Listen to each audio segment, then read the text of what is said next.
kahirapan. At sa mga sandaling ito, meron pong magbibigay ng kanyang talumpati mula pa rin sa Duterte PDP Laban lineup. Walang iba kundi si Attorney Raul Lambino.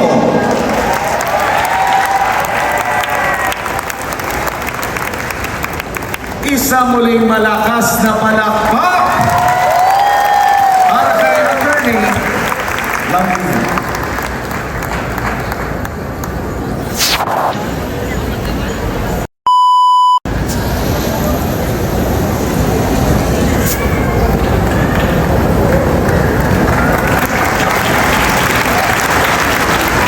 Magandang gabi po sa ating lahat. Una po ay nais kong pasalamatan ang Panginoong Diyos sa pagkakataon na makarating po dito sa proclamation rally ni Pastor Apollo Kibuloy. Palakpakan po natin. Pangalawa, pasalamatan din natin ang anak ng Diyos, ang ating Panginoong Jesucristo. Pangatlo, pasalamatan natin yung appointed Son of God, ang mahal natin si Pastor Apollo. Pangapat, pasalamatan natin ang mga mananampalataya at mga membro ng makapangyarihang bansa, ang Kingdom of Jesus Christ. Milyon po ngayon ang membro po ng KOJC na naririto po sa Pasig, sa ibang mga syudad at probinsya sa Luzon, Visayas, Mindanao at sa buong mundo na napapanood at napapakinggan ang ating mga binibigkas dito ngayong hapon. Pasalamatan din po natin si Pangulong Rodrigo Roa Duterte sa kanyang leadership sa PDP Laban. Sabi nga ni Pastor Apollo Kibuloy, siya ang the right leader of the nation na kailangan nating sundin ang kanyang mga nagawa at gagawin pa bilang ating Pangulo ng Pilipinas. Pasalamatan po natin si Vice President Sara Duterte. Ma'am, tatagan po ninyo ang grupo po ng Duterte PDP Laban senatorial candidates.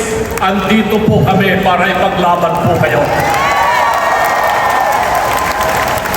At pasalamatan po natin ang sambayanang Pilipino na kahit marami po sa kanila o sa atin ay naghihirap, 83% sabi ni Pastor Apollo Kibuloy ang naghihirap na Pilipino ngayon, pero andyan pa rin sila, matyaga po sila na nakikipaglaban dahil matatag ang kanilang pananampalataya at paniniwala sa Panginoon. Isa po akong abogado. Mahirap po yung pinagdaanan ko bago po ako naging abogado. Pero matyaga po tayo dahil sa paniniwala natin sa salita ng Diyos. Lagi po yan ang ating sinusundan at tatahaking landas. Naging empleyado po ako sa Kongreso ng Pilipinas magmula noong 1987. Ako po ay naging Chief of Staff din sa Senado ng Pilipinas. Marami po sa mga kongresista at mga senador ay naging kliyente ko po sa ating opisina. Kung ano po ang trabaho ng isang mapabatas, masasabi ko po sa inyo na ang inyong lambing sa Senado, si Lambino, alam po niya ang kanyang gagawin. Pero tulad ng binanggit po ni Pastor Apollo Kibuloy, ang importante po sa isang lingkod bayan ay ang kanyang pagmamahal sa bayan, at yan po ay nanggagaling sa puso. Kung wala kang pusong magserbisyo ng totoo, hindi mo matutupad ang iyong misyon upang sa ganon ay gawing maganda ang bayang Pilipinas, gawing maganda ang buhay ng mamamayang Pilipinas. Ano ba yung mga programa na dapat po nating pagtuunan ng pansin? Marami na pong nabanggit si Pastor Apollo Kibuloy. Marami na rin nabanggit si Senator Bato de la Rosa. May mga nabanggit na rin ang aking batang kasamang abogado, si Atty. Jimmy Bundok. Kukupyahin ko na lamang po yun at susuportahan yung mga programa yun. Pero meron lang po akong 4 na idadagdag. Una, patungkol po sa agrikultura. Sabi ni Pastor Apollo Kibuloy, siya raw ang ating leader. He is our right leader. Sabi ni Senator Bato de la Rosa, siya raw ang brave fighter. Sabi ni Atty. Bundok, siya raw ang the right lover. Ako naman po ang the patient farmer. Dahil po, may edad na rin po tayo at pinagdaanan ko na rin po ang maraming kaso. Labanan sa Korte, Regional Trial Court, Court of Appeals, Sandigan Bayan hanggang sa Supreme Court. Marami na rin po ako na ipanalong kaso at yung isang kaso ko po dyan patungkol po sa pagbabago ng saligang batas upang pamalakas ang sistema ng pamahalaan. Babaguhin natin ang saligang batas at gawing federal parliamentary system ang bansang Pilipinas. Pinag-aaralan po yan ng lahat ng mga kumukuha ng abogasiya. Yan po yung kasong pinakamaraming pahina pag yung babasahin sa libro. Pinakamakapal na libro po yan, iisang kaso po lamang at yan po yung Lambino versus Comelec. Ako po yun ang nagsampa ng kaso. Pero dalawa na rin po yung aking anak na abogada. Graduate po sila sa University of the Philippines. Nakapunta po yung panganay kong anak sa Harvard University. Yung bunso kong anak nagtapos din po sa University of the Philippines sa Ateneo, Manila hanggang nakapunta rin po ng Oxford.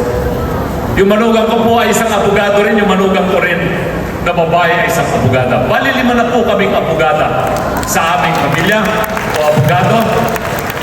Pero yung aking asawa ay hindi po siya abogada. Siya pa rin ang nasusunod sa aming pamilya. Kaya minabuti ko na lamang po na ipaubaya sa kanila ang tungkol sa pag-uusapang batas at justisya. Mas marami na po silang alam kesa sa akin. Kaya ako na lamang po ay isang magbabaka. Nag-aalaga po ako ng maraming baka. Kung gusto po ninyo matuto kung paano mag-alaga ng mga baka, ay pumunta po kayo sa akin o pumunta kayo sa aking blog. Meron po makikita nyo sa Facebook, Raul Lambino Kabaka. Tignan po ninyo yon at makikita nyo po yung tunay na ginagawa. Edukasyon ang isa sa pinaka-importanting pundasyon ng bansa. Pero anong ginawa nila dito sa 2025 budget? Alam po yan ni Atty. Jimmy Bundok dahil naghain nga po siya ng reklamo kahapon sa ombudsman. Tinanggal po nila ang mahigit 10 bilyong piso para sa computerization program ng Department of Education. Anong mangyayari sa ating mga kabataan? Nawala yung pundo para sa computerization. Nawala yung pag-asa ng ating mga kabataan na matuto patungkol po sa information and communication technology. Saan po napunta yung pera na yon? Inilagay po nila doon sa tinatawag nilang AKAP. Kung saan-saan po nila ipamimigay po nilang ayuda na wala po namang kapalit para sa sambayan ng Pilipino. Pangalawa na programa, agrikultura. Masyadong mahal ang bilihin. Asaan yung 20 pisong per kilo na bigas? Wala. Hindi natin mahanap kahit saan merkado ka magpunta. Nakakatakot pa nga. Nilalabas na yung bigas na galing sa NFA. Enero, Pebrero pa lang. Katatapos lamang po ng anihan, wala na yata bigas sa Pilipinas. Magkano ang presyo ng bigas? 55 pesos, 58, 65 pesos per kilo. Asan ang punto ng agrikultura? Wala rin. Kakapirangkot yung punto ng agrikultura. Pangatlo, kalusugan. Binanggit na naman po yung kanina ni Atty. Bundok at saka ni Pastor. Nasaan yung punto ng PhilHealth? Kinuhanan nila yung PhilHealth ng pera, 90 billion, at yung punto sana na ibibigay ng national government dito sa General Appropriation Act ng 2025, zero ang binigay nila sa kalusugan. Kawawa yung mga may sakit na Pilipino. Pang-apat na pinaka-importante, yung patungkol po sa seguridad ng Pilipinas. Si Senator Bato, sinabi na niya yan, na yan po yung kanyang advokasya bilang general. At nandito rin po yung aking kaibigan si Secretary Allen Kapuyan. Naiintindihan po nila yung problema ng seguridad dito sa ating bansa. Kung hindi dahil po sa kanila, magulo pa rin ang Pilipinas dahil andyan po yung mga teroristang komunista na siyang kalaban ng bayan. Nawala rin yung pondo para sa AFP Modernization Program. Tapos sasabihin natin, awayin natin yung China. Pero asan ang pondo para sa AFP Modernization Program? 15 billion po yun na wala. Saan napunta? Sa ayun. Huwag po nating hahayaan ng ating bansa ay hindi natatawagin Republika ng Pilipinas. Huwag nating hahayaan ng ating bansa ay hindi na isang maharlika. Huwag nating hahayaan na tawagin ang Pilipinas na Republika ng Ayuda. Hindi tayo papayag sa ganon. Kaya nga po, si Pastor Apollo Kibuloy, kailangan po natin siya sa Senado bilang isang leader. Kailangan natin si Senator Bato makabalik bilang isang fighter. Kailangan natin si Atty. Bundok bilang isang lover. Kailangan din po si Lambino ang inyong lambing sa Senado bilang isang farmer. Pero isama na rin po natin, siyempre, yung isang abogado pa rin, si Atty. J.B. Hinlo, nag-iisang kandidato ng Duterte PDP laban na taga-Bisaya, si Atty. Hinlo, isang mahusay na abogado. Andito rin po si Colonel Allen Kapuyan, nakasama rin po natin. Siyempre, balik natin si Mr. Malasake, Senator Bongo. Ibalik din po natin, pataasin natin si Congressman Marcoleta at gawin po natin siyang senador. Nagkikipaglaban po sa atin para sa kapakanan ng bayan. At ilagay din po natin si Atty. Vic Rodriguez, isang mahusay na abogado. Alam po niyo si Atty. Vic Rodriguez, bago siya naging abogado, ay nakasama ko po siya sa ating opisina. At alam ko yung kanyang kapasidad bilang isang magaling na abogado. At syempre, huwag nating kalilimutan si Mr. Epektibo Epe Salvador. Si Atty. Bundok ay kumanta kanina. Sabi sa akin, nung tinawagan po ako para patakbuhing senador, nasa ibang bansa po ako. Sabi ko, sir, huwag niyo na po akong isama dyan. Hindi naman po ako sikat. Hindi naman po ako mananalo dyan. Imposible po. Parang suntok sa buwan yan. Pero ano mo sabi ni Pangulong Digong at saka ni A.S. Villarreal? Alam mo, Raul, paano mo alam na hindi ka mananalo kung hindi ka tatakbo? Kaya andito po ako ngayon. Tumatakbo po ako bilang isang senador. Isang pangarap na imposible. Kaya kumanta si Atty. Bundok, siguro kantahan ko na rin kayo.